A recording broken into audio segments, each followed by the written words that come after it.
Apa yang kamu ingat dari liburan terakhirmu? Kamu yang tidak tahu ingin pergi kemana? Atau mungkin cuma mengunjungi tempat wisata yang umum? Bahkan kamu juga mengambil foto di tempat yang sama seperti kebanyakan orang. Karena kurang maksimal dalam merencanakan perjalanan membuat kamu menemui tempat wisata belum buka. Harga tiket lebih mahal dari info yang didapat. Jalanan tidak mulus, jarak antar wisata terlalu jauh sehingga sampai di wisata tujuan sudah gelap. Padahal masih banyak tempat wisata lain yang indah dan menarik di sepanjang perjalanan. Kamu ingin mendapatkan pengalaman yang lebih baik dari liburanmu kemarin? Dengan Aturin, kamu bisa mendapatkan rekomendasi perjalanan sesuai budget dan kategori yang kamu sukai dengan mudah. Kamu dapat menemukan ribuan referensi rencana perjalanan dari traveler lainnya. Pilih dan edit rencana perjalanan yang kamu suka. Atau kamu dapat membuat rencana perjalanan sendiri secara praktis sesuai keinginanmu. Dan kamu juga akan mendapatkan informasi detail mengenai objek wisata di sini untuk melengkapi perjalananmu. Jangan lupa, bagikan rencana perjalananmu dan buat orang lain mengikuti jejak langkahmu. Agar banyak orang yang terbantu dalam merencanakan perjalanannya dan memiliki pengalaman juga kenangan yang tak terlupakan. Mau liburan? Pakai Aturin, dibikin gampang aja.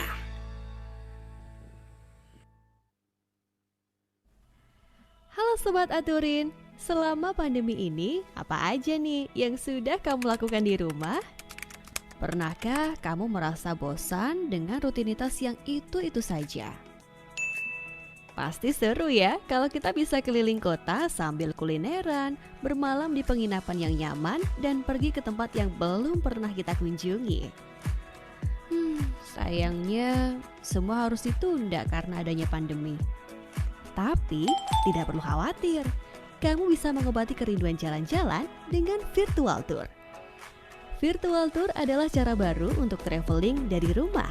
Kamu akan ditemani oleh pemandu wisata lokal yang akan menceritakan berbagai hal menarik seputar liburan di sana. Sehingga saat pandemi ini berakhir, kamu sudah tidak bingung deh mau traveling kemana. Kamu juga bisa memesan oleh-oleh khas daerah sana loh. Jadi, walaupun jalan-jalannya virtual, oleh-olehnya tetap aktual.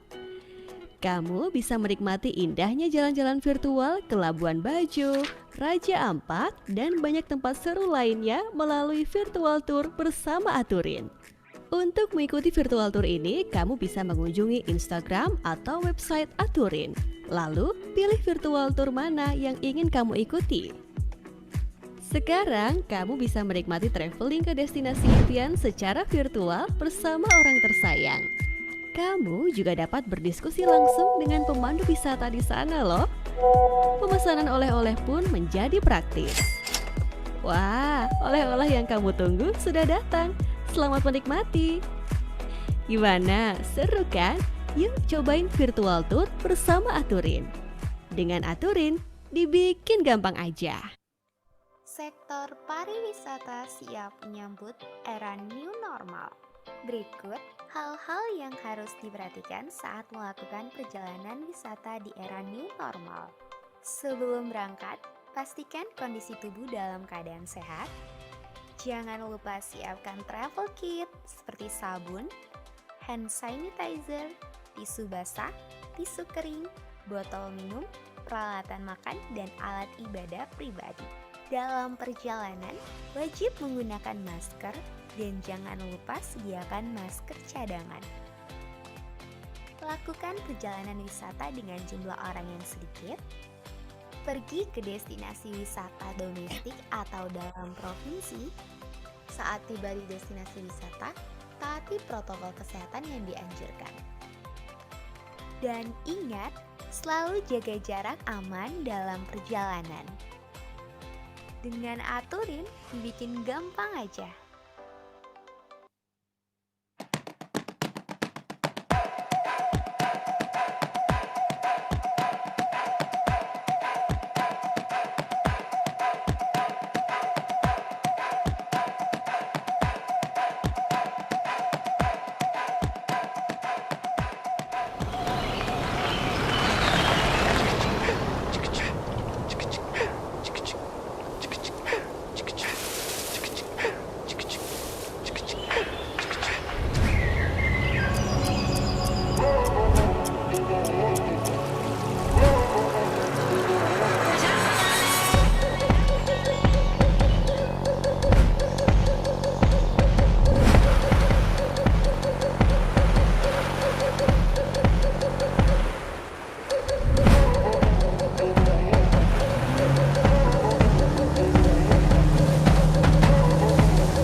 Oke, baik. Selamat sore semuanya. Assalamualaikum warahmatullahi wabarakatuh. Salam sejahtera untuk kita semua. Shalom, Om Swastiastu, Namo Buddhaya, salam kebajikan. Kembali lagi bersama Aturin Virtual Tour akhir tahun di rumah aja bersama pemandu wisata pelatihan virtual tour batch kelima yang dilaksanakan oleh Bakti Kominfo bekerjasama dengan Aturin. Dan kalau tadi kita sudah habis dari Jayapura nih sejam yang lalu, sekarang kita mau lanjut lagi berwisata virtual ke Labuan Bajo bersama Kak Redem Tabunga atau yang akrab disapa Kak Redem. Nah, Kak Redem ini beberapa bulan yang lalu mengikuti pelatihan virtual tour bersama Aturin dan Bakti Kominfo, dan kemudian hari ini langsung diimplementasikan nih bagaimana cara memandu wisata virtual, yang mana ini adalah kali pertama dari Kak Redem untuk memandu secara virtual. Dan destinasinya Labuan Bajo, di mana Kak Redem juga kebetulan pelaku pariwisata ya, pegiat pariwisata yang berdomisili dari sana, dan nggak sabar nanti kita langsung saja mendengarkan Kak Redem akan bercerita. Namun sebelum itu kami Aturin ingin mengucapkan selamat Natal bagi yang merayakan, dan selamat tahun baru juga untuk kita semua. Nanti ya, masih lama tapi liburannya sudah mulai terasa nih, liburan tahun barunya. Nah, maka dari itu kita mau nyicil dulu liburan tahun barunya. Kali ini kita mau berwisata secara virtual. Sebelum kita mulai, ada beberapa hal yang ingin saya sampaikan. Yang pertama adalah terkait tentang kualitas internet. Karena kita berwisata secara virtual, memanfaatkan kualitas internet. Jadi jika nanti kalau internet saya terputus selaku host, jangan khawatir karena kami akan mengirimkan link yang baru melalui email masing-masing para partisipan atau wisatawan virtual. Jika memang nanti terputus dan benar-benar tidak bisa dilanjutkan, kami akan menginfokannya kepada rekan-rekan semua. Kemudian kami akan mengirimkan informasi apakah acara ini mau di-reschedule ataupun akan kami rekam. Nanti rekamannya akan kami berikan kepada rekan-rekan semua. Dan yang kedua, selama kegiatan nanti teman-teman akan kami nonaktifkan mikrofonnya. Namun jangan khawatir, nanti akan ada sesi tanya jawab. Jadi silakan teman-teman yang ingin bertanya bisa pakai kolom fitur chat ya, bertanya di kolom chat, ataupun nanti bisa raise hand, ada fitur raise hand yang tersedia di Zoom meeting ini. Silakan nanti raise hand untuk bertanya secara langsung. Nanti Kak Redem akan menjawab secara interaktif. Yang terakhir, yang keempat, pastikan teman-teman bertahan hingga akhir. Nanti kita akan ada sesi foto bersama, jadi kita abadikan momen kita berwisata virtual hari ini ke Labuan Bajo bersama Kak Redem. Nah, jadi tanpa berlama-lama, jadi yuk langsung kita mulai saja virtual tour-nya. Saya akan panggil Kak Redem. Halo Kak Redem. Halo, selamat sore semua. Selamat sore Kak Redem. Ya. Oke, sudah muncul nih. Kak Redem, kita mulai wisata virtualnya. Tapi sebelum mulai, kayaknya Kak Redem mau memberikan informasi terkait bahasa daerah Labuan Bajo. Silakan Kak Redem bisa memperkenalkan diri dan ajarin kita dulu nih bahasa daerah Labuan Bajo. Ya, makasih buat waktu dan kesempatannya Kak Reza. Selamat sore semua teman-teman. Perkenalkan saya Redemta. Asal saya sebenarnya dari NB, Flores. Itu kurang lebih jaraknya kalau menggunakan pesawat itu setengah jam dari Labuan Bajo. Tapi karena saya kerja di Labuan Bajo sebagai pemandu wisata, agak nomaden ya. Kadang Labuan Bajo, kadang DND. Tapi kerjanya di Labuan Bajo ya? Labuan Bajo.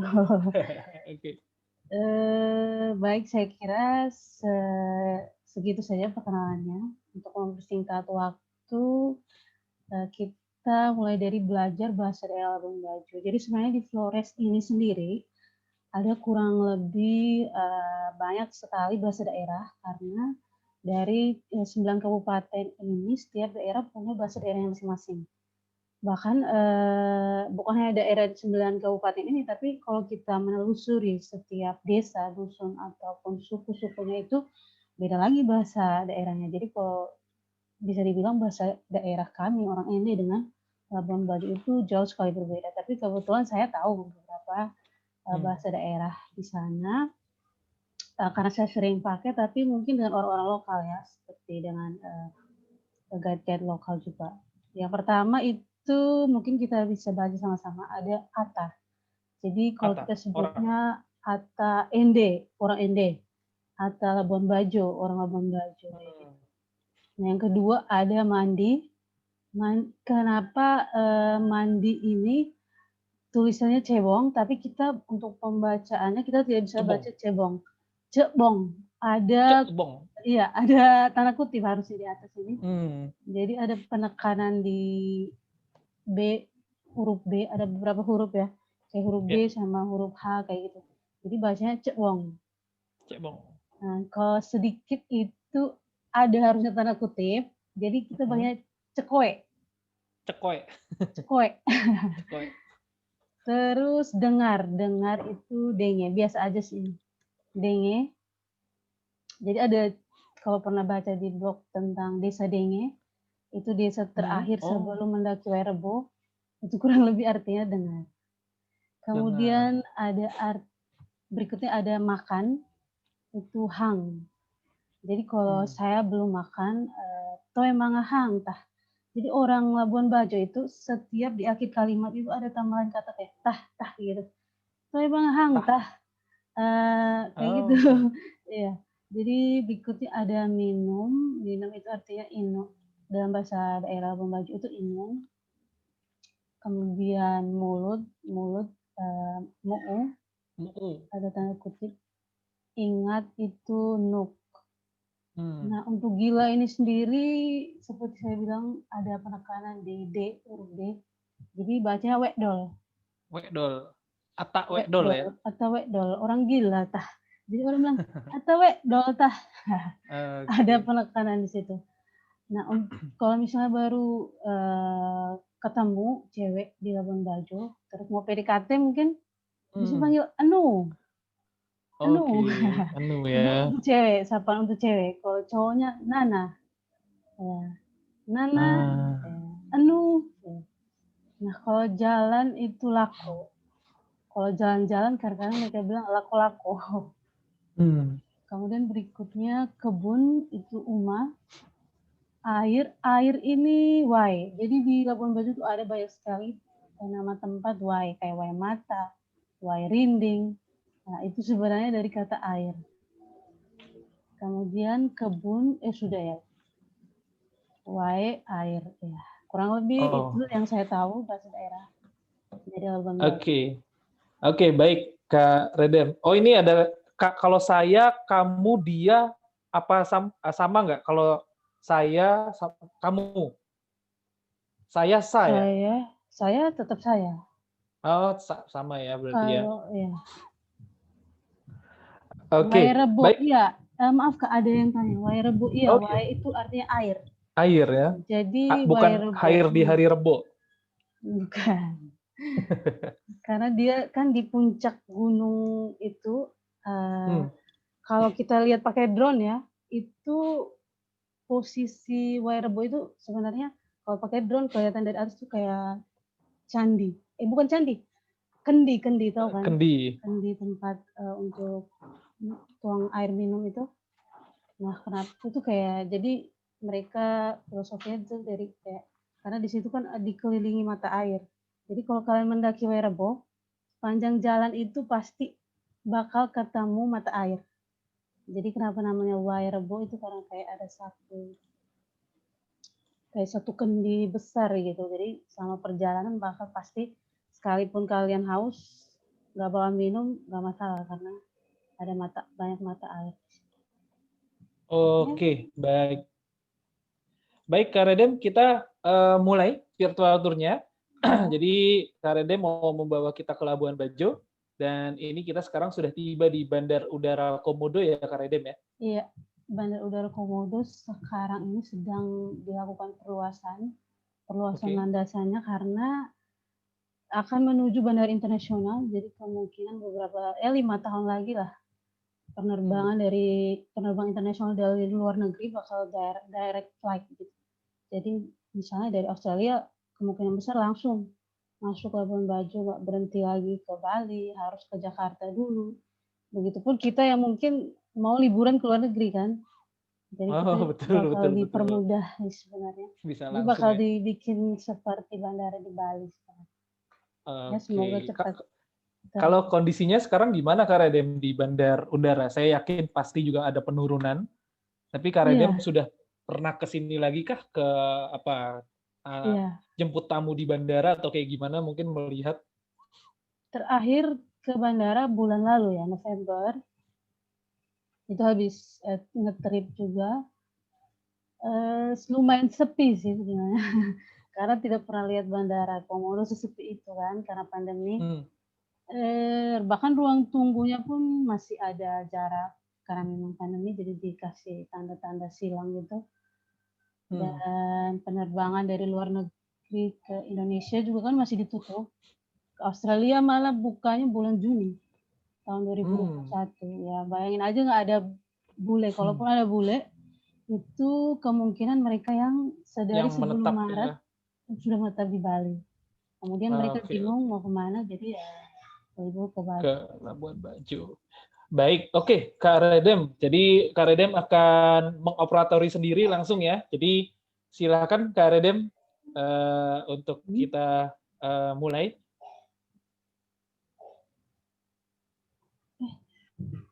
Halo, Iya, iya Kak. Aku share screen ya. boleh, boleh. Yuk kita. Karena baru tiba di Labuan Bajo, biasanya aku saranin tamuku itu dia H-1 harus sudah tiba di Bajo. Karena kita mengantisipasi cancel pesawat, kemudian cuaca buruk dan lain-lain.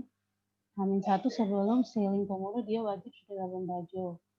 Nah, maaf ini. Yap, sudah. Karena di Labuan Bajo ini banyak juga tempat wisata, jadi aku saranin ya yang paling dekat dari bandara kalau mau langsung ngetrip itu bisa ke Bukit Sylvia. Nah, Bukit Sylvia ini sebenarnya satu lokasi dengan Hotel Sylvia Hotel.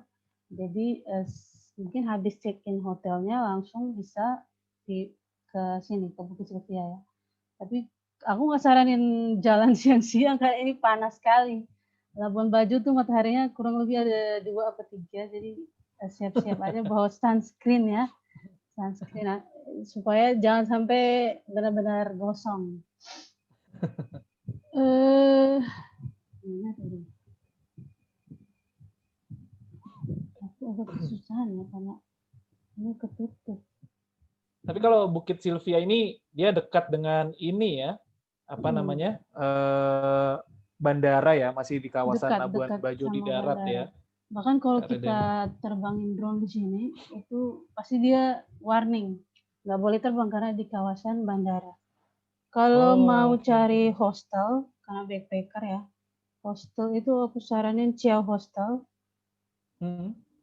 Chiao Hostel itu budgetnya 175.000. Kalau pandemi gini kayaknya dia kasih 100.000. Iya, jadi hampir rata-rata semua hostel di sini turunin harga ke 100.000 karena hampir nggak ada yang nginap. Nah, Chiao Hostel itu dia ada jemput gratis, antar jemput gratis, dan kalau teman-teman malam-malam mau cari makan di kampung kuliner dia sudah sediakan shuttle. Oke. Oh, ini agak susah. Ini sambil menunggu Kak Redem, di belakang tulisan Kak Redem tuh ada tulisan go.sociotraveler.com. Apa Kak Redem tuh ini apa namanya? Mengajak traveler-traveler ini untuk beraktivitas sosial kah? Misalkan Iya, ada betul. aktivitas tertentu yang dilakukan oleh atau gerakan-gerakan seperti apa itu Kak Redem? Iya, jadi Go Social Traveler itu kita bukan cuma traveling, tapi kita melakukan kegiatan-kegiatan sosial juga. Di samping itu ya, kadang agak kesulitan karena nge-trip itu kan cuma 3 hari sailing. Kemudian dia harus kembali bekerja kan tamunya. Nah, kita saranin mungkin kalau dia tetap mau lakukan kegiatan sosial, mungkin dia bisa bawa buku bekas atau biasanya kan di Kampung Komodo banyak itu anak-anak kecil ya. Kita saranin bawa selain buku bekas itu permainan-permainan. Ya bekas pun nggak apa-apa, kalau mau dikasih yang baru silakan. Tapi kita lebih saranin ke buku karena kita mau memperkuat literasi ya. Karena di Labuan Bajo ini kan angka literasinya tuh cuma 0,1%. apalagi di daerah kampung seperti Kampung Komodo itu minat bacanya sangat sangat rendah. Oke. Untuk ini Kak ya, Redem, ini aku kita agak lanjut saja dari Bandar Udara Komodo. Kita mau sailing langsung ya, kalau nggak ya salah ya. sailing. Karena aku share screen kayaknya agak berat. Baik, oke. Nah, Ini saya aku yang akan langsung bantu operatori. Ini mengenai sailing nih, Kak Redem. ya. Ada hal-hal apa saja sih yang harus kita persiapkan sebelum sailing? Ini kita masih di airport. Feeling kalau bisa seminggu sebelum datang ke Bajo harus rajin olahraga. Harus rajin Terutama olahraga. lari dan berenang. Kenapa aku saranin itu? Karena kebanyakan yang habis sailing ngeluh kakinya kram, atau bahkan sedang trekking itu pasti ada aja yang kesemutan atau reumatik lah. Itu apalagi orang-orang tua ya, karena mereka rata-rata jarang olahraga. Sedangkan di sini kita nge-tripnya itu kan kalau nggak trekking kita berenang. Itu aja karena wisatanya wisata bahari.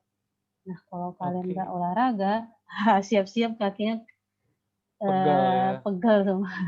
Oke, ini kita mau nonton video dulu berarti ya tentang sailing ya. Ya, biar ada gambaran lift on board-nya. Oke, kita tonton dulu ya teman-teman. Ya.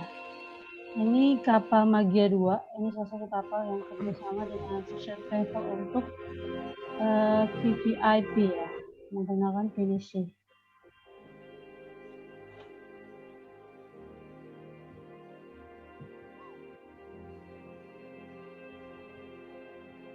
Jadi kalau pada bingung teman-teman yang sering chat aku tanya lift on board itu kayak gimana? Jadi lift on board itu sebenarnya selama 3 hari 2 malam teman-teman akan dibawa mengunjungi destinasi wisata terbaik di Taman Nasional Komodo. Kalau dari kita itu kurang lebih ada 9 destinasi. Cuman kita tambah 1 ke Kampung Komodo biar tamunya itu punya experience langsung melihat kehidupan masyarakat di sana. Untuk makanan, alat snorkeling, dan pelampung itu kita sudah sediakan di kapal. Jadi teman-teman termasuk handuk ya. Jadi teman-teman cukup mungkin bawa snack dan untuk supaya biar kulitnya nggak hitam bisa sunscreen juga. Dan sunblock dan kacamata itu sangat recommended ya karena panas Labuan Bajo ini. Untuk makanannya itu sudah ada chef yang masak untuk keperluan makan 3 hari 2 malam di kapal. Untuk makanan sendiri biasanya kita sediakan seafood ya. Itu makanan laut. Karena kita di Bajo ini seafood lumayan murah menurut saya kalau bandingkan tempat-tempat yang lain. Iya. Ada. Karena sayang Kak Redem kalau kita udah sailing kayak gini makannya masakan Padang, jadi kayaknya kurang ini ya. Oh iya, masa sailing di laut ya? Terus makan nasi Padang. Oke, wah ini kapal Magia 2. Magia 2, iya. Magia 2. Jadi kurang lebih selama 3 hari 2 malam tuh adventure temanya. Nginap di kapal, mandi di kapal, semua aktivitas kita lakukan di kapal. Oke. Ini kayaknya ini Satonda nih ya Iya, Pulau Satonda. Oke, kita lanjut lagi. Dari tadi kita udah sailing, briefing, kemudian ini di mana nih, Kak Redem? Pulau Kenawa ya? Ini kita langsung ke destinasi pertama. Di hari pertama itu kita ke Kenawa Island. Ini jaraknya dari Labuan Bajo kurang lebih 30 menit kalau arus kecil. Tapi kalau arus deras mungkin 45 menit sampai 1 jam. Kadang 1,5 jam ya. Karena ini musim angin barat ya, bulan Desember ini, jadi gelombang besar. Makanya kadang sebenarnya nggak recommended sih. Kalau trip bulan Desember sampai Februari itu musim angin barat dari Australia. Itu aku pernah ngalamin ya anginnya lumayan kencang. Jadi biasanya bulan-bulan gini ke Kanawa mungkin bisa 2 jaman kalau cuacanya nggak terlalu mendukung. Tapi biasanya 1 jam cukup. Nah di sini aktivitasnya itu kurang lebih selain foto-foto ya, karena liburan pasti foto-foto, itu adalah snorkeling. Kenapa snorkeling? Karena underwater-nya sangat-sangat indahului. Lumayan keren. Jadi snorkeling di sini bakal jangan lupa bawa GoPro ya kalau misalnya mau merekam situasi bawah lautnya, saya saranin bawa GoPro biar ngerekam underwater view-nya. Tapi hati-hati karena di sini banyak bulu babi nih, yang hitam-hitam di pinggir ini. Nah itu kalau ketusuk di kaki, itu waduh lumayan ya racunnya ini. Jadi saya Tapi di saranin kapal pakai ada ini fins. nggak, Kak Reden? Ya, fins, ya. Biasanya kalau provider kayak Kak Reden nih, itu menyediakan ini kan pasti, Iya, apa namanya, kita sediakan P3K. P3K ya. Tapi untuk mencegah kita saranin pakai fins ya. Kaki katak biar kakinya itu nggak keinjek Terlindung. bulu babinya itu. Nah, untuk saran dari guide sendiri untuk snorkeling itu kurang lebih di daerah yang 2 meteran. Itu agak ke sana sih. Agak 2 meter, 3 meter biar kakinya nggak injak koral juga. Makanya kita saranin yang nggak bisa berenang itu pakai pelampung. Yang bisa berenang lebih bagus lagi. Tapi yang pasti kita guide-nya ada guide underwater sama guide yang di darat. Jadi pasti ditemanin selama snorkeling. Dia safety. Mungkin kita bisa ke destinasi berikut. Oke, berikutnya.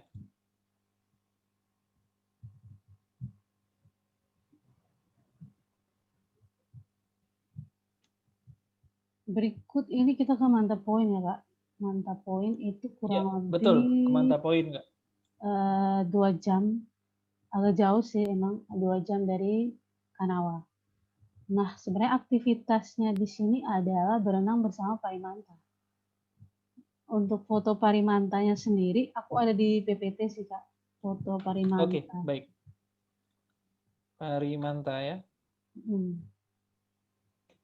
Oh, kau ini ya, mantap. Ini dia. Ini foto-fotonya emang dari trip kita. Jadi ini aku sempat foto kemarin ada bule dari Rusia kalau nggak salah. Nah dia kebetulan momennya dapat parimanta banyak itu bulan Maret ya teman-teman. Karena di situ bahkan nggak perlu berenang dan free dive sampai ke dalam pun mantanya sudah berseliweran di permukaan. Jadi musim manta yang banyak itu bulan Maret sampai Juni. Dia summer, pas summer holiday. Itu banyak banget manta, sekalipun kita nggak berenang, dari atas kapal pun sudah kelihatan ada manta. Jadi manta ini mereka mencari makanan, apa ya jenis makanan yang dia cari itu? Aku lupa namanya. Lamun. Iya. Jadi yang dia cari ke permukaan itu lamunnya itu. Jadi momennya emang pas-pas terik itu ya. Jadi view underwater-nya bagus seperti ini. Jangan sampai snorkeling pas udah sore itu berbahaya sekali. Untuk keselamatan juga bahaya karena kita nggak bisa lihat posisi kedalaman laut seperti apa. Karena di daerah Parimanta ini sendiri sebenarnya posisi laut dalam. Jadi kalau nggak bisa free dive, kita saranin pakai pelampung. Karena arus kuat sekali di sini. Karena Parimanta itu biasanya dia berenang di daerah-daerah yang arus kuat seperti ini. Parimanta ini nggak berbahaya sih. Tapi kalau ada sempat baca berita, kalau ada bule Australia meninggal gara-gara manta, itu bukan parimanta. Ada satu jenis manta raya lagi. Kalau lihat tubuhnya kayak macan tutul gitu, ada titik-titik putih. Nah itu ekornya itu mengandung racun. Nah jadi dia waktu itu meninggal bukan karena digigit manta, enggak. Manta sama sekali enggak berbahaya. Cuma kita saranin jarak untuk berenang bersama manta kurang lebih 1-2 meter biar dia juga merasa aman mantanya. Jadi jangan sampai kita kejar-kejaran manta karena pengen eksis di foto, enggak. Jadi Oke. biar dia juga aman, kita juga aman kayak gitu. Kalau dari jaraknya dari Kenawa ke Mantap Point berapa lama tuh, Kak Radit? Itu kurang lebih kalau arusnya nggak keras bisa 2 jam kalau posisi laut tenang ya, Oke, 2 jam. 2 jam ya. Mungkin berikut, Oke, kita lanjut lagi. Ini mau ke Gili Lawak. ya Gili ini manta. Maaf Kak, ada yang bertanya. Boleh, silakan langsung dijawab. Manta itu hewan apa? Manta. Manta itu jenis salah satu jenis ikan yang terbesar juga karena dia lebar dan panjangnya kurang lebih 3 meter. Jadi kalau lihat di foto mungkin kecil ya teman-teman. Kalau lihat di video tetap kecil karena biasanya yang di video tuh pakai GoPro. GoPro itu kan super wide ya, kecil. Jadi kalau teman-teman datang langsung ke Bajo dan lihat langsung, itu experience-nya bakal beda karena lihat langsung itu bisa 3 meter dan dia kadang di jam dan waktu tertentu dia bisa berterbang. Jadi dia sebenarnya yang lebar 3 meter ini sayapnya. Jadi sering orang panggil dia ikan terbang karena emang bisa terbang kan. Mungkin itu Oke. aja dari aku. Oke, kita lanjut.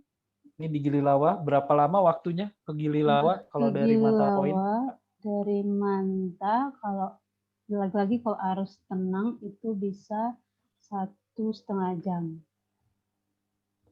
Ini aku analogikan kita naik kapal ya Kak, bukan naik speedboat ya. Kalau speedboat itu kan lebih cepat ya. Tapi karena kita sailing Komodo 3 hari 2 malam menggunakan boat, kapal Venesi, jadi aku hitungnya jarak tempuhnya kurang lebih 1,5 jam. Nah, Gilawa ini destinasi terakhir di hari pertama. Di sini sebenarnya sunset point sama sunrise point. Jadi kurang lebih kita target hari pertama itu sore hari udah sampai Gilawa jam 5 paling lambat ya. Karena di sini kan sunsetnya mulai 5:30. Jadi jam 5 itu kapal sudah berlabuh di sini di Gilawa. Kemudian biasanya kalau sore-sore kita bikin jus sama gorengan ya. Kayak pisang goreng, ada donat, kayak gitu supaya lihat sunsetnya bisa dari kapal, bisa juga trekking. Nah, ini salah satu view trekkingnya. Untuk trekking kita saranin pakai sandal gunung atau sepatu yang bergerigi seperti sepatu gunung gitu. Karena di sini kan lokasinya memang masih alam ya. Jadi kita benar-benar trekking, bukan yang udah ada tangga, bukan. Benar-benar masih alam dia. Cuma untuk akhir-akhir ini, udah setahun terakhir, Gilawa ini masih tutup.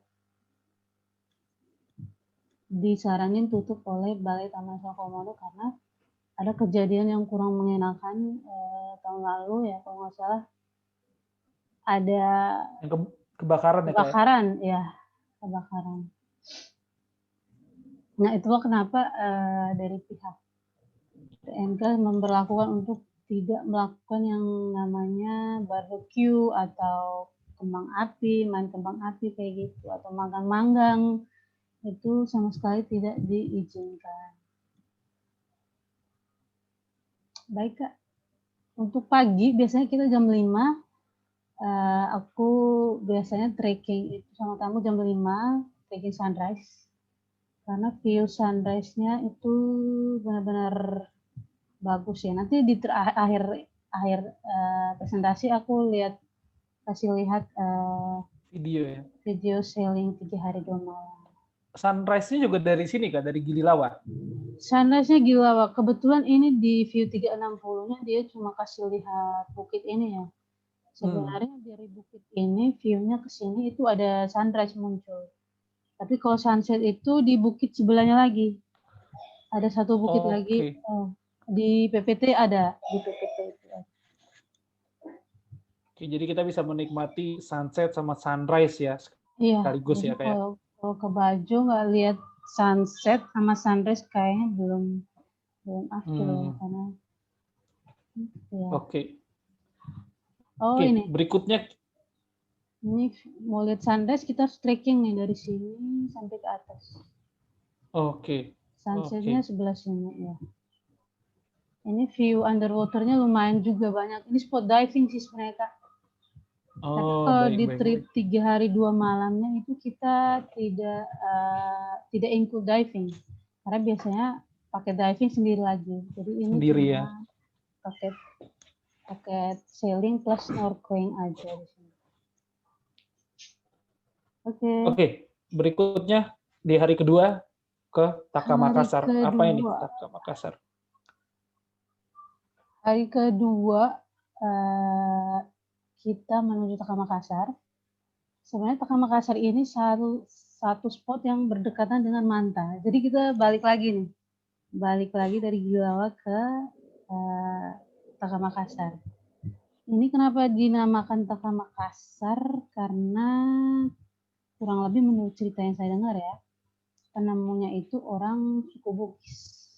Jadi Taka itu artinya dangkal. Nah Makassar ini karena yang menemukannya orang Bugis. Karena orang Bugis itu kan mereka rata-rata pelaut ya. Dan rata-rata kapten di Bajo itu suku Bugis. Jadi tempat ini dinobatkan jadi namanya Taka Makassar.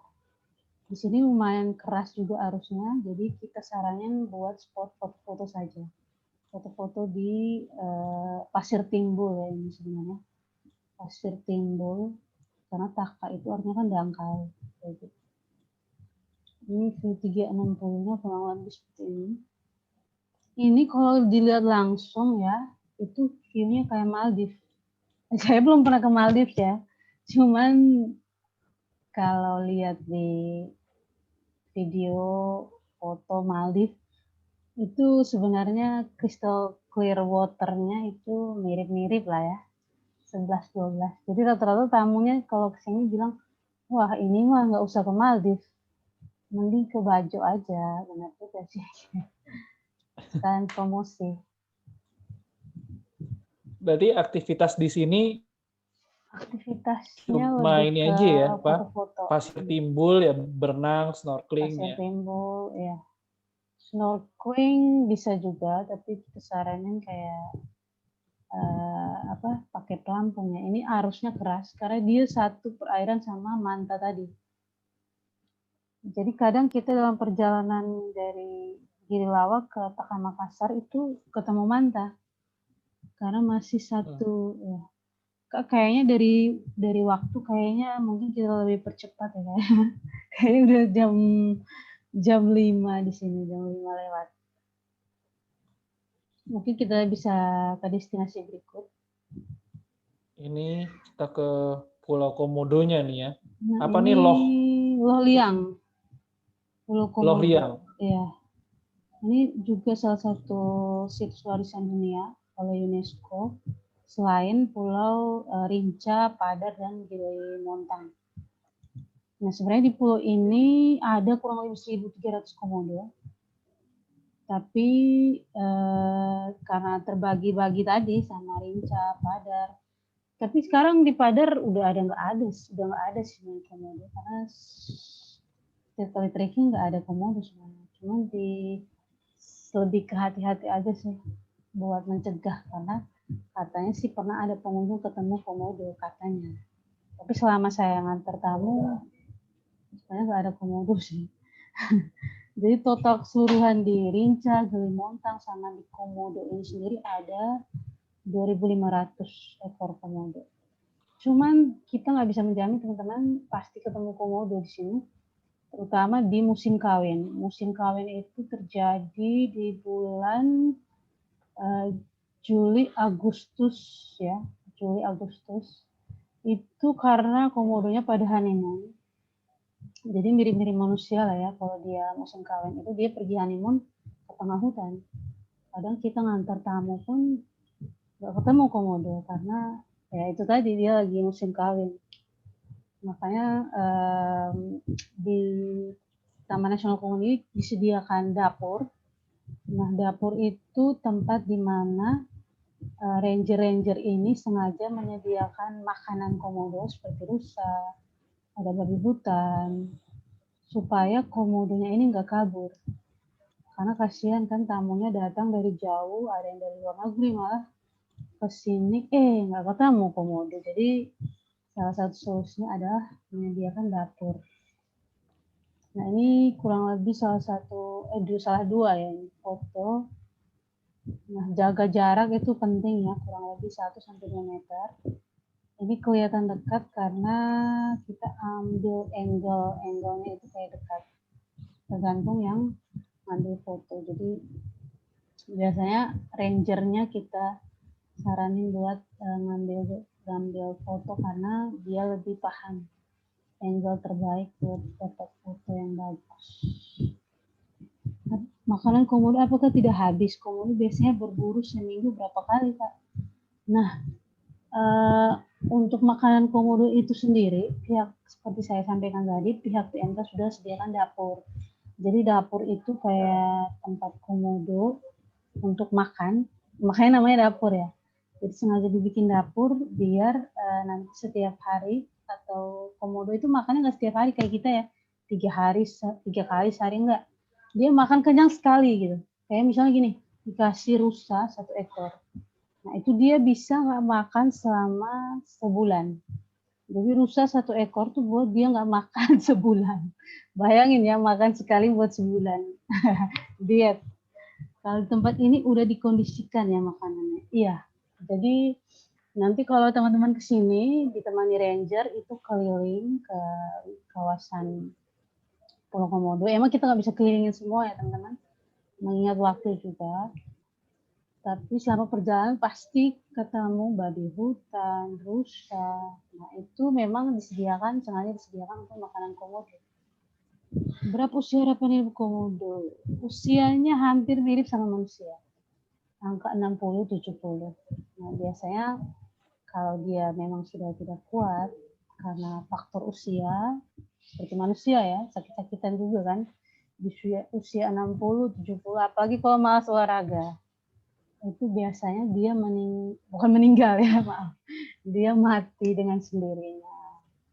Kadang kita tiba-tiba pas ranger ya, ini diciptakan ranger sih, tiba-tiba pas lagi jalan atau cek-cek itu ada lihat bangkai komodo. Nah itu biasanya oleh pihak PMK dikondisikan, dialihkan untuk dikubur seperti itu, dikubur seperti biasa. Mungkin kita bisa next, Kakak. Ini aku lihat waktunya hampir 5:30 ya.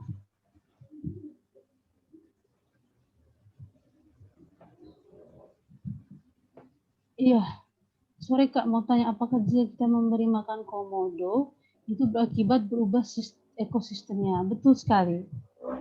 Betul sekali. Biasanya kan dia hunting makanan.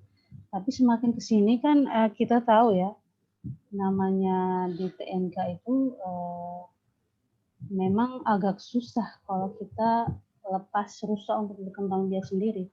Jadi memang dia dari pihak TNK-nya, mereka sudah sediakan rusa, tapi memang tidak dikasih makan seperti manusia kayak gitu bukan. Jadi rusanya dibiarin aja hidup di alam liar, sama kayak babi hutan, ayam hutan, dibiarin aja.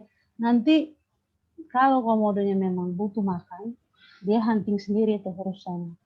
Jadi memang dibiarkan seperti di alam liar, jadi ekosistemnya tetap terjaga. Nah ini souvenir site. Teman-teman kalau ke komodo aku saranin bawa uang secukupnya. Untuk apa? Untuk belanja. Kenapa? Di sini kan rata-rata pedagang di pintu masuk TNK ini orang kampung komodo. Nah mereka itu mata pencahariannya ya kalau nggak melaut ya berdagang. Berdagangnya ya seperti ini, dagang pakaian, ada patung komodo, ada hasil laut seperti mutiara, dan saya jamin itu harganya lebih murah dibanding teman-teman belanja di mall atau di toko atau bahkan di bandara komodo itu jauh harganya udah 3 kali lipat. Misalnya nih baju kaos di sini 60.000, Kalau teman-teman beli di bandara, harganya udah 200.000.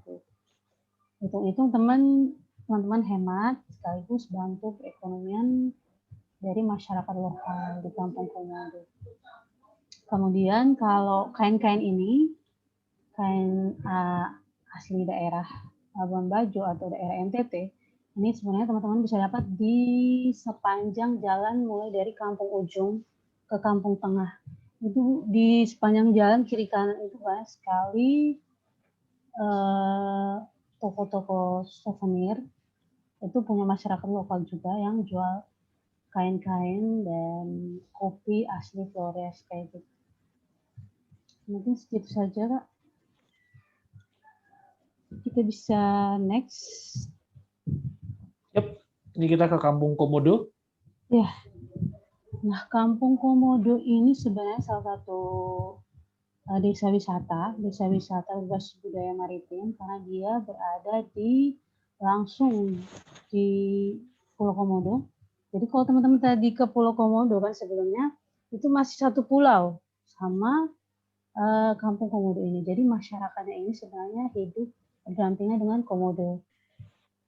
Jadi itu bukan cerita aja ya, tapi memang kalau teman-teman datang dan lihat langsung ke sana, emang faktanya seperti itu. Kadang sambil makan siang di homestay, karena saya pernah bikin kegiatan sosial di sini, itu anak-anaknya main sama komodo. Itu pemandangan yang jarang kita lihat. Ya.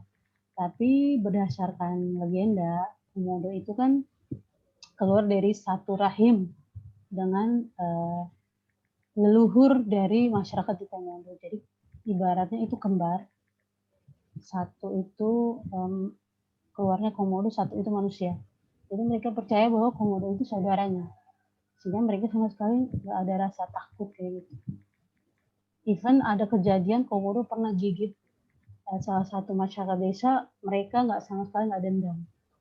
Karena mereka menganggap komodo itu saudara sedarahnya. Kurang lebih seperti itu ya. Di sini luas daerahnya kurang lebih 26 hektar dengan jumlah penduduk 1.800 jiwa atau 500 kepala keluarga. Nah, di foto ini sebenarnya ini salah satu program sosial yang kita buat, yang aku singgung tadi, literasi ya. Ini perpustakaan, itu kerjasama kita juga sebenarnya dengan mahasiswa KKN. Jadi mahasiswa KKN dari waktu itu dari Atmajaya apa di mana itu ya, pernah ngelakuin KKN di Kampung Komodo. Nah, kita bantu untuk bikin perpustakaan karena kita lihat tidak ada perpustakaan di daerah ini, perpustakaan umum ya. Seperti yang saya singgung tadi kan angka literasinya cuma 0,1%. Jadi kalau kita nggak bikin perpustakaan, nanti minat bacanya dari mana? Ya syukur setelah ada perpustakaan ini hampir tiap hari, anak-anak itu setelah jam maghrib ya, setelah jam maghrib kebetulan samping perpustakaan ini masjid. Jadi habis dari masjid pasti langsung ke sini nih, baca buku, belajar bareng kayak gitu. Ini salah satu foto waktu kegiatan sosial di SDN Komodo. Waktu itu ada teman-teman juga dari Jakarta, dari beberapa daerah di Indonesia yang mau juga ikut berkontribusi di kegiatan ini. Kurang lebih seperti itu. Mungkin berikut. Ini karena kita habis panas-panasan di Komodo trekking, destinasi di hari kedua kita lanjut dengan snorkeling di Pink Beach. Nah, Pink Beach ini kenapa warnanya pink ya? Itu karena pecahan koral pink. Jadi kalau teman-teman snorkeling di sini itu banyak banget koral yang bunga-bunga itu pink, berwarna pink.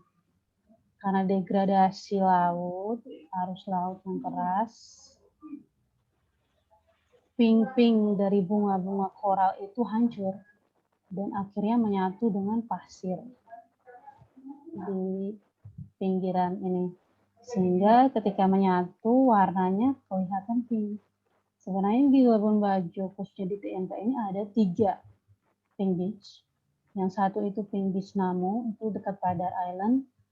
Yang kedua itu Pink Beach juga, cuman itu agak kurang didatangi. Agak kurang didatangi oleh pengunjung ya, mungkin karena lokasinya agak jauh. Jadi yang paling dekat sih sebenarnya ini, karena alurnya itu searah dengan Pulau Komodo. Jadi kita menyarankan tamu untuk singgah ke Pink Beach yang ini. Mohon izin mute bentar ya, aku minum air. Oke, baik. Jadi kita ini di Pink Beach. Tadi Kak Redem bilang kalau di Pink Beach ini kenapa warnanya pink? Karena tadi ya pecahan dari koral-koral yang ada. Sehingga makanya pantainya berwarna pink seperti yang ada di gambar ini. Tapi saya penasaran nih, kalau di masa seperti ini apakah Pink Beach ramai seperti yang ada di gambar atau tidak nih, Kak Redem? Oh ini ya, justru saya malah senang pas sepi Pink Beach.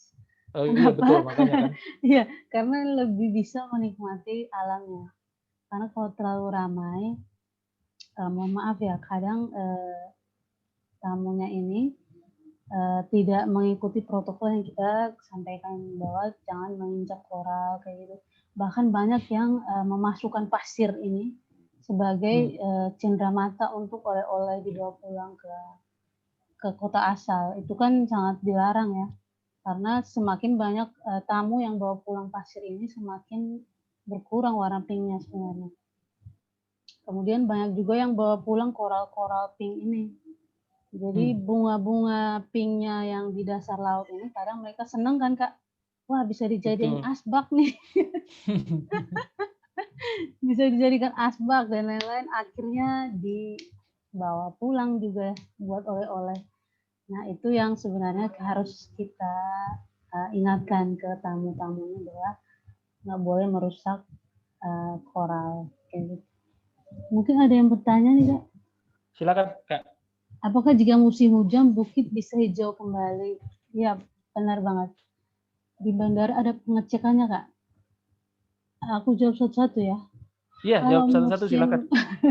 Kalau musim hujan kan mulainya start Desember ya, Desember, Januari, Februari. Nah, masuk Maret itu hijau semua bukitnya. Makanya saya saranin datangnya itu di atas bulan Maret. Atau kalau agak summer deh, April, Mei, Juni itu udah bagus bukit-bukitnya ini hijau semua. Di bandara ada pengecekannya Kak? Iya ada pengecekan, scanner kan. Cuman kadang-kadang nggak kelihatan karena dia isi pasirnya dalam botol kan. Nah petugas kan nggak mungkin suruh buka minuman karena itu botol minum. Jadi pasti dikiranya botol minum. Jadi kadang ada yang kedapatan, disuruh kembalikan botol dan pasir-pasirnya. Tapi kadang ada yang kelewat. Karena mesin scanner itu kan dia nggak detail ya, dia paling kayak apa gitu, kayak hitam putih gitu. Jadi kadang ada yang ketahuan disuruh balik, ada yang ya udah selamat sampai di tujuan. Tapi saya saranin ya sebaiknya tidak usah dibawa ya, karena itu nggak baik juga buat ekosistem lautnya. Oke, next. Oke, ini kita ke Pulau Kalong ya Kak? Ya, destinasi terakhir di hari kedua itu ada Pulau Kalong. Nah, kenapa dinamakan Pulau Kalong? Karena ketika sore hari, matahari terbenam, itu kalong-kalong atau bahasa Indonesianya kelelawar ya. Kelelawar itu keluar dari sarangnya untuk cari makan. Karena kalong itu kan dia cari makan di malam hari. Jadi waktu dia keluar itu bersamaan dengan sunset. Nah, view-nya itu kurang lebih ada di PPT ya, PowerPoint yang saya kasih. Itu kalau teman-teman motret pakai entah itu pakai HP atau kamera, kurang lebih view-nya seperti ini. Jadi dia keluar dari sarangnya ini. Dan kalau saya bilang view sunset di Bajo ini nggak pernah mengecewakan ya. Selagi dia bukan musim hujan dan mendung. Artinya kalau teman-teman datang pas summer holiday, saya jamin view-nya mungkin bakal lebih bagus dari ini. Dan destinasi di hari kedua berakhir di Pulau Kalong, kita overnight di sini. Jadi kita bermalam di Pulau Kalong sampai besok pagi jam 5 atau kurang lebih setengah 5 kita move ke Pulau Padar. Mungkin bisa next. Yep. Ini destinasi di hari terakhir, hari ketiga itu Pulau Padar. Kurang lebih ya cantik banget gradasi. Ya kalau lihat langsung pasti lebih cantik. Nah, Pulau Padar dari Kalong itu kurang lebih 1 jaman kalau nggak macet ya. Jadi macetnya itu bukan karena mobil atau kendaraan, lebih karena arus laut. Jadi kalau arus lautnya arus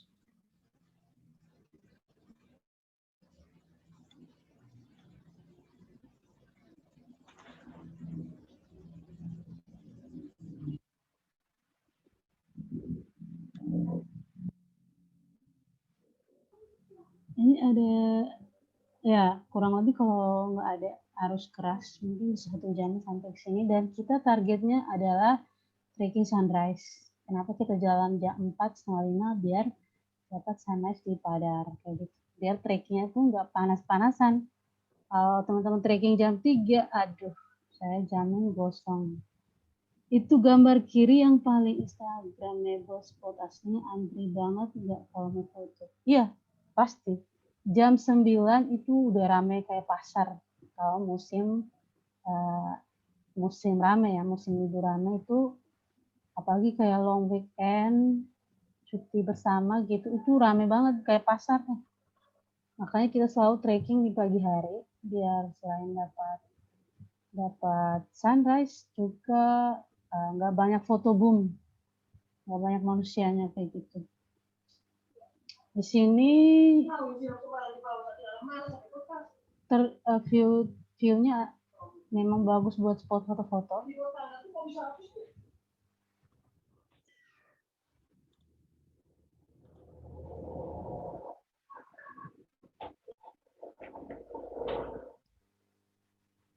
Ini ya bisa dilihat ya. Kalau kita lihat dari puncak itu kan ada lekukan itu ada 3.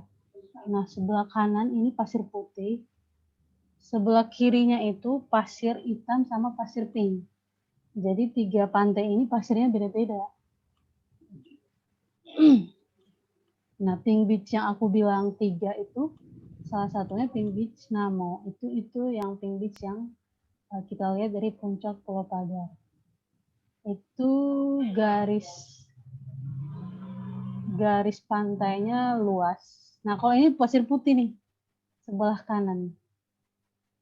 Kalau kita lihat dari puncak tuh ada 3. Mungkin kakaknya bisa kasih lihat ya PPT ya.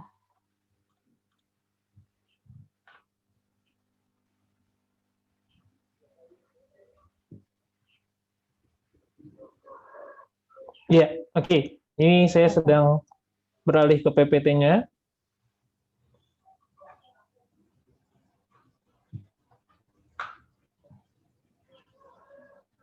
Sebentar.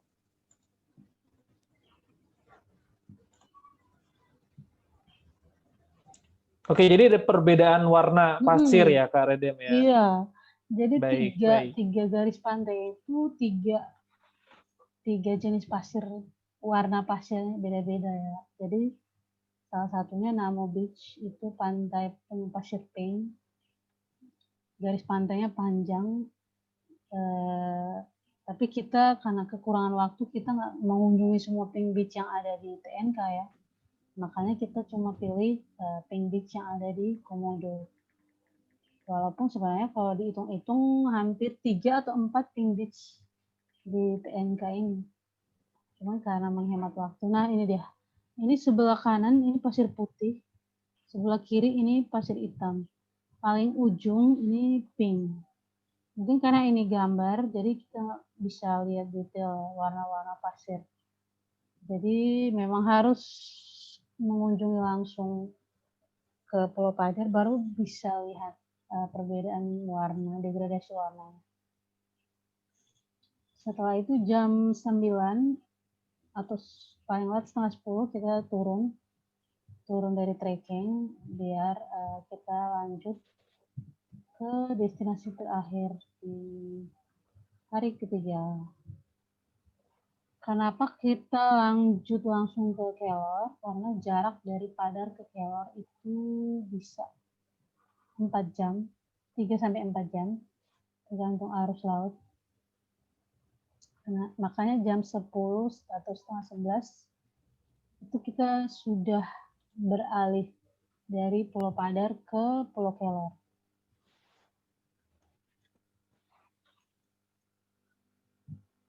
Oke, ini apa belum tampil ya di Karedem ya? Iya. Baik.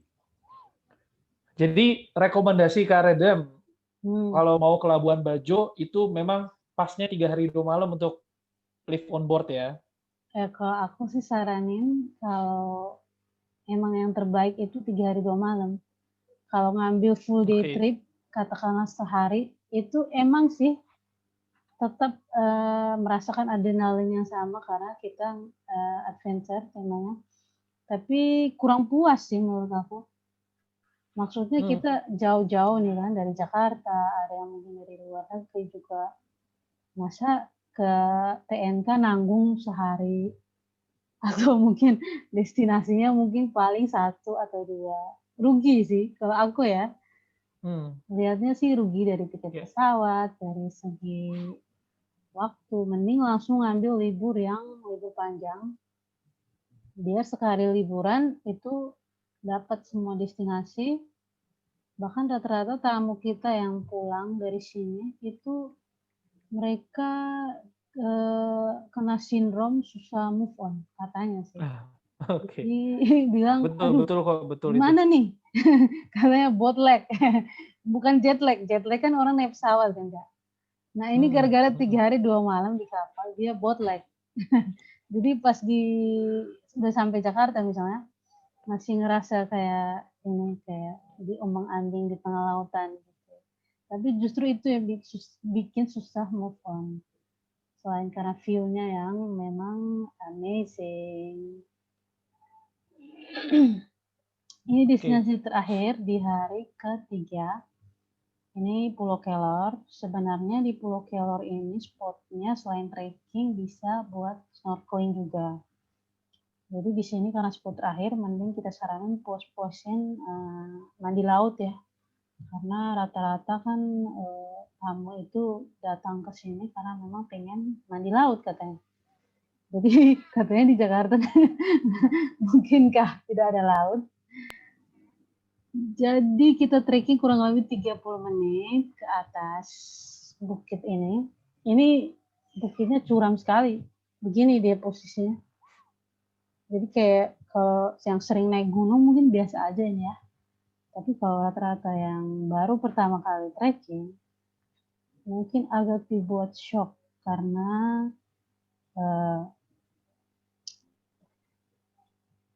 treknya yang sangat-sangat di Jakarta ada laut tapi agak ke base laut masih di Indonesia Timur, termasuk Pulau Komodo. Ya, ada Pulau Seribu ya di Jakarta. Nah, di sini bisa aku saranin seperti biasa. Ya, makasih. Bawa sandal trekking atau sepatu gunung itu memang saran yang terbaik karena kalau pakai slip atau sandal slop atau sandal swallow itu bisa-bisa aja, cuman resiko terkilir atau jatuh itu lumayan juga ya. Ini treknya treknya masih bebatuan gitu, dan kalau bisa pakai masker sama kacamatanya supaya debunya tidak masuk ke dalam mulut dan mata.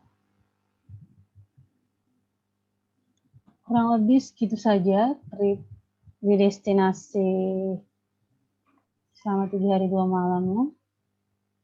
Dan kita akan kembali ke Labuan Bajo dengan estimasi waktu setengah jam sampai 40 menit. Oke.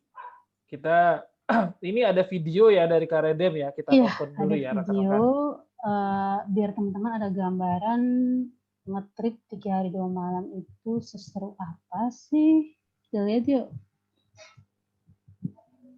Ini maaf ya, ini boleh-bolehnya aku nggak bisa.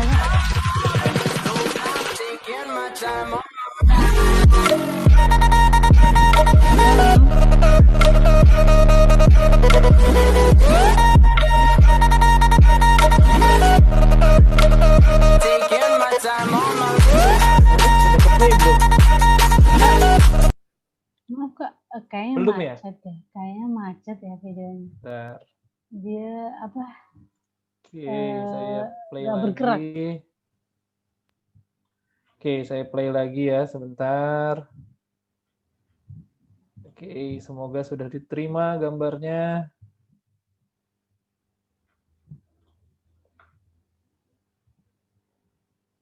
Oke. Masih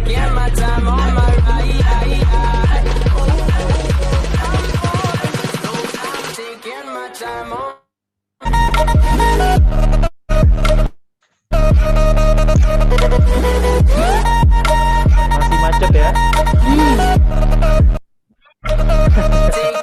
Oke, ini ya maklum ya teman-teman karena ini koneksi internet. Jadi tapi jangan khawatir. Kak Redem kira-kira orang-orang teman-teman ini bisa nonton video ini di mana? Internet sekarang. Kalau mau nonton videonya kira-kira di mana Kak Redem? Ada di YouTube kah? Iya, ada di IG. Ada slide.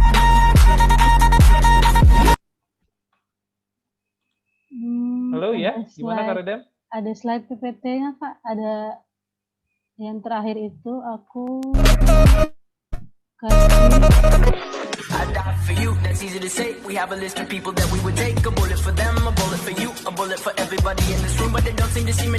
Oh, ada di slide ya. Oke, sebentar. Di slide terakhir. Saya kembalikan lagi ke slide. Baik. Slide terakhir ya. Kita lihat. Nah, di sini ya. Mau ngubungin Kak Redem ya. Iya. Ini ada di IG kita sih. Di IG Backpacker Komodo Trip. Tapi gambarnya juga ini nggak kebaca sih Kak. Pecah ya. Oke. Kalau gitu sebentar saya tuliskan aja deh. Saya Bunga tuliskan suka main game kayak gamer tuh. Kayak gamer. Thanks banyak Kak Redem. Amel. Kayaknya aku kenal nih Amel. Kak Amel nih ini apa namanya? Teman pemandu wisata juga Kak Amel di Jakarta.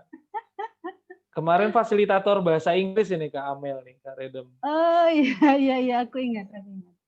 Yang ngajar bahasa Inggris. Oke, baik Kak Redem. Terima kasih banyak Kak Redem. Bentar Kak, aku boleh back ke slide 1 Kak. Aku lupa sebut. Slide 1. Ya, aku lupa sebut do and don't. Itu penting sih menurut aku tadi kelewat. Oke. Harusnya di pertama kali sebelum sini. Ya silakan Kak. Next. Tapi ini gambarnya pecah ini. Oh iya. Oh ini. Ini hal-hal. Terbaca Kak Redem? Ini bisa kok hal-hal yang kita wajib lakukan dan tidak lakukan selama di Bajo, khususnya di PMK itu. Yang pertama, karena ini masih pandemi, seperti yang disinggung tadi, wajib mematuhi protokol kesehatan. Yang kedua, tidak diizinkan untuk merokok di daerah PMK atau melakukan kegiatan yang dilarang seperti main kembang api, kemudian bakar-bakar ya, manggang-manggang, barbekyuan itu dilarang untuk mencegah terjadinya kebakaran. Yang ketiga, jika teman-teman bawa drone pribadi ya, itu dilarang saat ini ya, mulai dari tahun 2020 awal itu sudah dikeluarkan maklumat oleh TMK bahwa tidak diperkenankan menggunakan drone di kawasan TMK, kecuali misalnya ada yang untuk kepentingan prewed itu mereka wajib beli tiket drone itu seharga 1 juta. Karena semakin banyak yang bawa drone dan itu mengganggu ekosistem juga sebenarnya. Yang keempat, menjaga kebersihan lingkungan dengan tidak membuang sampah sembarangan. Jadi di setiap kawasan TMK itu sudah disediakan tempat sampah. Mohon membuang sampah pada tempatnya. Dan terakhir, apa yang dianggap kelihatan?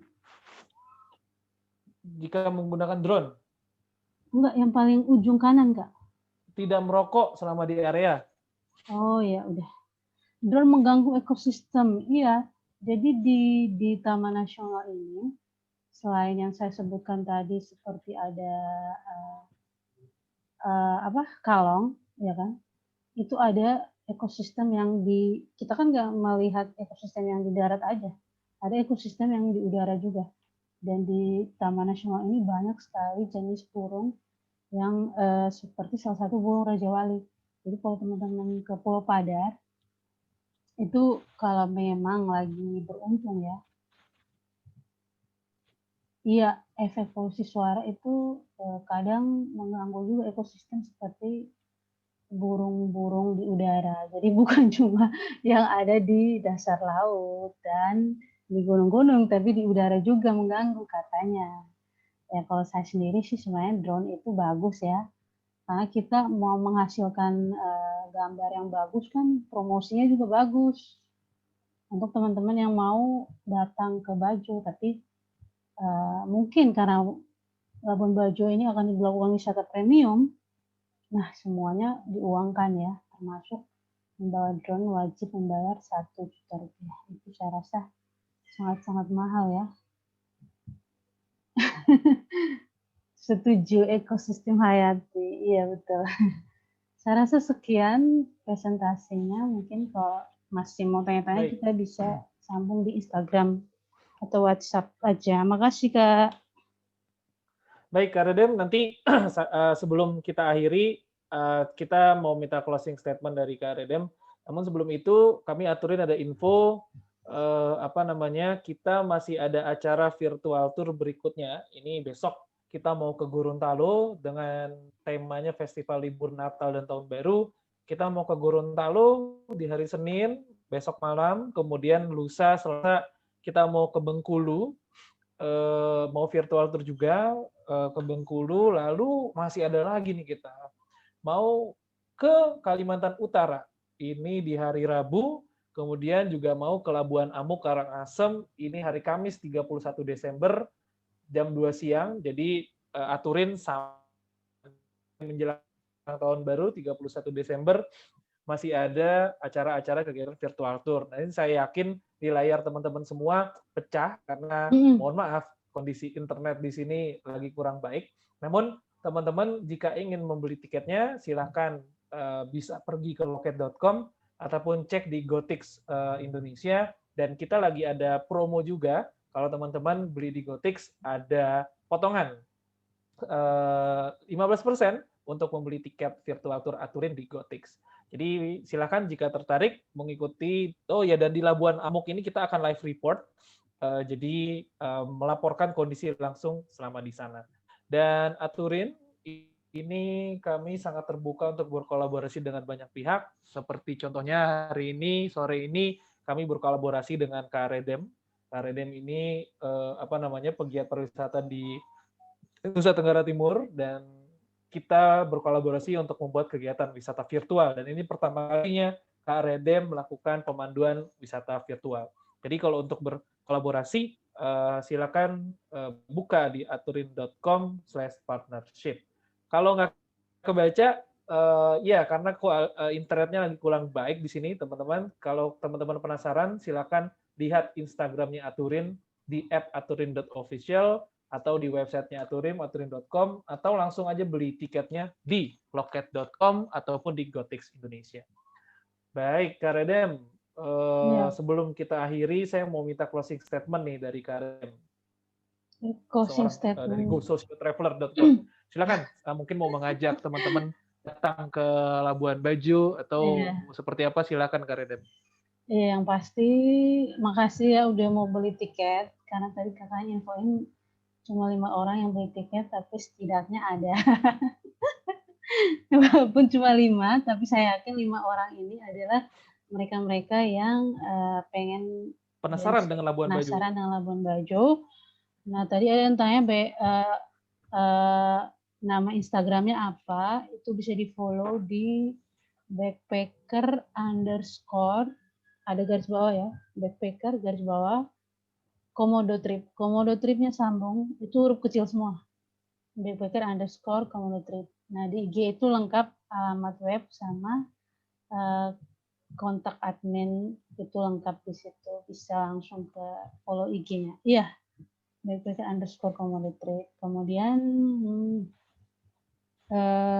closing statement-nya paling kalau memang teman-teman tertarik untuk berwisata ke Labuan Bajo, silakan dihubungi dan jangan lupa patuhi hal-hal yang memang sebagai traveler harus kita jaga ya, karena ini kan kita ekoturism ya, tetap perhatikan kelestarian lingkungan hidup. Itu aja sih dari saya. Terima kasih. Baik, oke, terima kasih Kak Redem, closing statement-nya. Nah, rekan-rekan semuanya, sebelum kita akhiri, ingin minta menyalakan videonya jika berkenan, karena kita ingin ambil foto bersama. Jadi silakan jika teman-teman berkenan untuk menyalakan videonya, karena saya akan ambil foto bersama. Aduh, kok ini saya gimana ya ngepinnya? Oke, saya akan hitung sampai 5. Saya akan hitung sampai 5. Silakan, masih saya tunggu. Jika berkenan menyalakan videonya, saya akan ambil foto bersama. Terima kasih karena sudah mengikuti acara ini, sudah mendukung teman-teman pelaku pariwisata, dan semoga ini bisa jadi ini ya. Oke, saya akan hitung sampai 5 ya. 1, 2, 3, 4, dan 5. Sekali lagi, sebentar. Oke, saya akan ambil foto sekali lagi. Saya akan hitung sampai 3 aja sekarang. 1, 2, 3. Oke. Oke, baik. Terima kasih rekan-rekan semuanya, para wisatawan virtual, karena sudah mengikuti acara pada sore hari ini. Terima kasih Kak Redem, karena sudah memperkenalkan Labuan Bajo, dan ingin sekali rasanya kembali lagi ke Labuan Bajo, dan semoga kita bisa berwisata secara aktual di kesempatan berikutnya. Akhir kata, kami Aturin pamit undur diri. Sampai ketemu lagi di acara Aturin berikutnya. Wabillahi taufiq wal hidayah. Assalamualaikum warahmatullahi wabarakatuh. Sampai jumpa lagi semuanya. Terima kasih.